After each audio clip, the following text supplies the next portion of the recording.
काँग्रेस खासदार प्रियांका गांधी यांचा एक फोटो सोशल मीडियावर व्हायरल होतोय। या फोटोमध्ये त्या लोकसभेत खांद्यावर एक बॅग घेऊन जाताना दिसतात। या बॅगवर लिहिलंय I don't care about Bangladeshi Hindus. Priyanka गांधींचा हा फोटो सोशल मीडियावर येताच एकच खळबळ उडाली आहे। जाणून घेऊयात या फोटोचं नेमकं सत्य काय आहे। प्रियांका गांधींचा हा फोटो वर्ल्ड पीस वाव नावाच्या एक्स युजरनं शेअर केलाय। हा फोटो शेअर करताना त्यानं कोणतंही कॅप्शन दिलेलं नाहीये।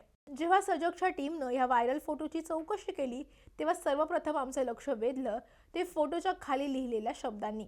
फोटोवर AI अल्टर्ड इमेजेस असं लिहिलं होतं, ज्यामुळे हा फोटो AIनं बनवला असण्याची शक्यता बळावली होती। त्यानंतर सजगच्या टीमनं रिव्हर्स इमेजद्वारे हा फोटो तपासला। तिथे टीमला या फोटोशी संबंधित अनेक दुसरे फोटो सापडले, ज्यामध्ये प्रियांका गांधी पॅलेस्टाईनच्या समर्थनार्थ बॅग घेऊन जाताना दिसतात। त्यानंतर सजगच्या टीमला प्रियांका गांधींच्या पॅलेस्टाईन प्रकरणाबाबतच्या प्रसिद्ध झालेल्या काही मीडिया रिपोर्ट्सही सापडले।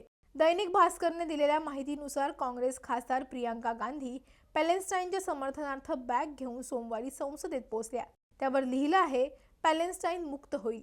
त्यासोबतच सजगला नवभारत टाइम्समध्ये प्रसिद्ध झालेलं वृत्तही सापडलं, ज्यामध्ये प्रियांका गांधी यांच्या पॅलेस्टाईन बॅगची बातमी आहे। सजगच्या टीमनं तपास सुरू केला तेव्हा त्यांना हिंदुस्तान टाइम्सचा अहवालही सापडला, ज्यामध्ये असं सांगण्यात आलंय की पॅलेस्टाईन लिहिलेल्या पिशवीवरून सोमवारी प्रियांका गांधींना ट्रोल करण्यात आलं। त्यानंतर मंगळवारी प्रियांका गांधी बांगलादेशातील हिंदू आणि ख्रिश्चनांच्या समर्थनार्थ बॅग घेऊन संसदेत पोहोचल्या। त्यांच्या बॅगवर लिहिलं होतं बांगलादेशातील हिंदू आणि ख्रिश्चनांच्या सोबत उभे राहा। प्रियांका गांधी बांगलादेशातील हिंदूंच्या विरोधात नव्हे तर पॅलेस्टाईन संबंधीचा मजकूर असलेली बॅग घेऊन संसदेत आल्या होत्या आणि त्यानंतर आज त्यांनी बांगलादेशातील हिंदूंच्या समर्थनार्थ बॅग आणली होती।